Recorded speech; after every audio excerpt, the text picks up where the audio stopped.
Baik, assalamualaikum warahmatullahi wabarakatuh. Apa kabarmu hari ini?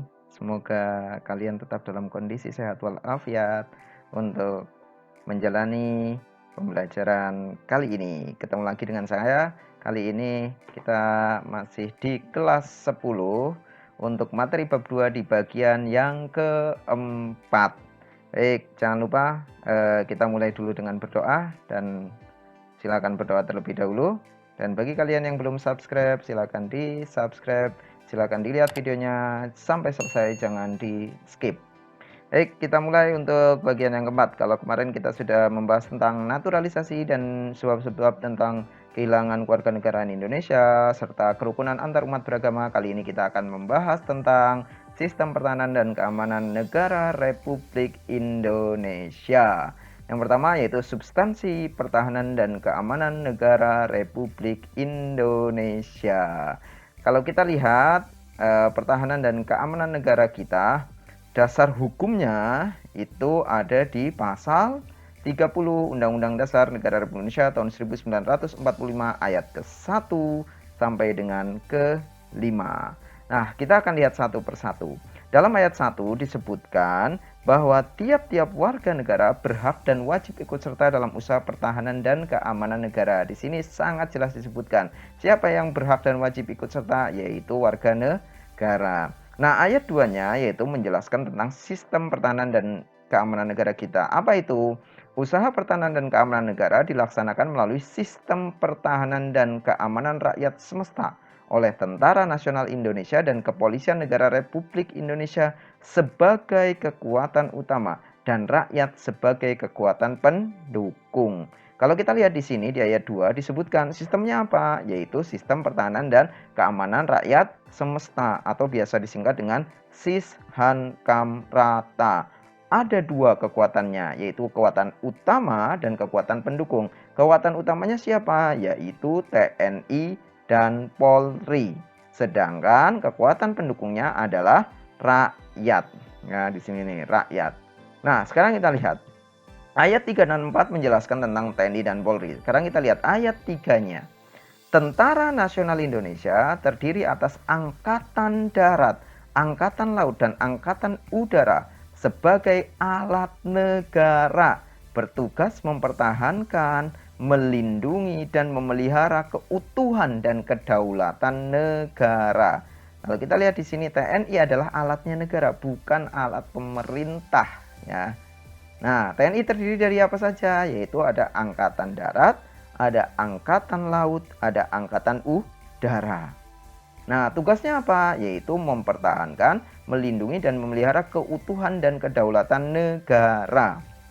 Nah, di ayat 4 yaitu terkait dengan Kepolisian Negara Republik Indonesia.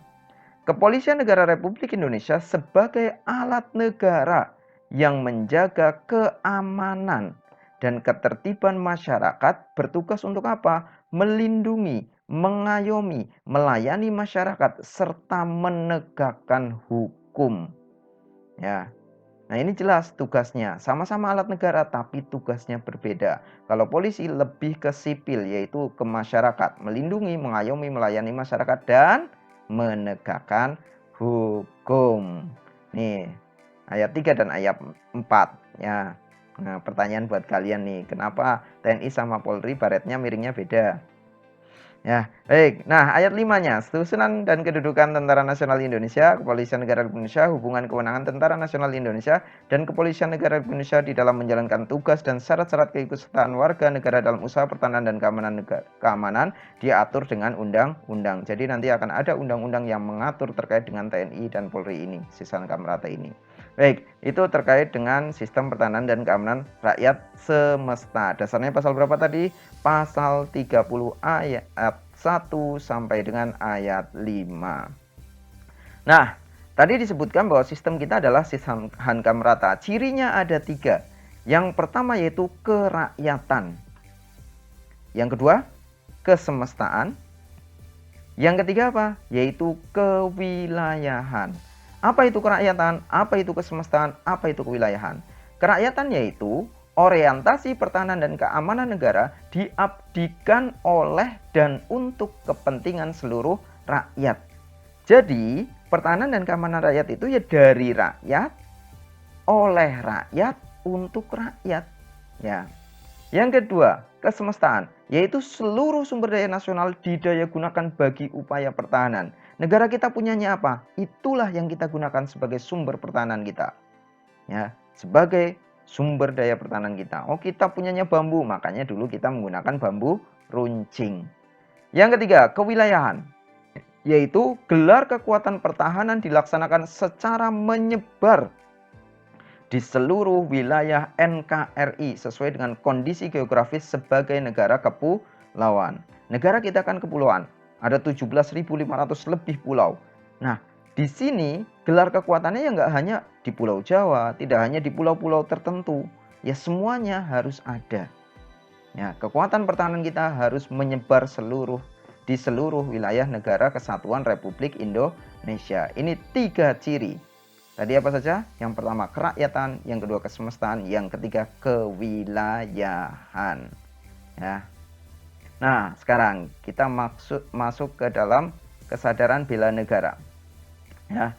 Kalau tadi pertahanan dan keamanan pasal 30 ayat 1 sampai dengan ayat 5, pasal 30 ayat 1 tadi, ya, setiap warga negara kita punya kewajiban dan hak untuk ikut serta dalam usaha pertahanan dan keamanan negara. Nah, ini dijelaskan juga di pasal 27 ayat 3. Menyatakan bahwa setiap warga negara berhak dan wajib ikut serta dalam upaya pembelaan negara.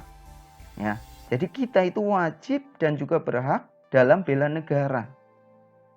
Nih, kesadaran bela negara pada hakikatnya merupakan kesediaan untuk berbakti pada negara dan berkorban demi membela negara. Ya, kesediaan kita untuk berbakti pada negara. Upaya bela negara selain sebagai kewajiban dasar juga merupakan kehormatan bagi setiap warga negara yang dilaksanakan dengan penuh kesadaran, tanggung jawab, dan rela berkorban dalam pengabdian kepada negara dan bangsa. Jadi selain kita menjalankan itu sebagai kewajiban, yang namanya bela negara itu adalah sebuah kehormatan bagi kita sebagai warga negara Indonesia. Sebagai warga negara sudah sepantasnya kita ikut serta dalam bela negara sebagai bentuk kecintaan kita kepada negara dan bangsa. Loh, kan sekarang tidak perang. Lalu bagaimana, Pak? Ya tidak, selalu yang namanya bela negara itu identik dengan kita mengangkat senjata. Lalu bagaimana? Nah, nih, membela negara itu tidak harus dalam wujud perang, tetapi bisa diwujudkan dengan cara-cara yang lainnya.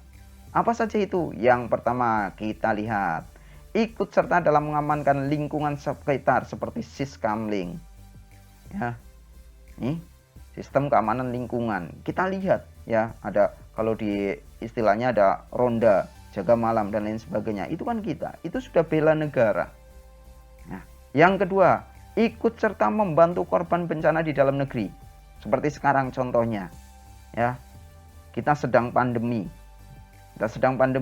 Ini merupakan bencana, ya, bencana. Ya, apa yang kita bisa lakukan? Kita lakukan untuk membantu. Ya, contoh ada orang di sekitar kita menjadi positif, ya jangan dikucilkan, jangan terus malah dijauhi dalam artian dikata-katain, didoain yang jelek-jelek, tidak, tapi kita bantu, minimal bantu mendoakan.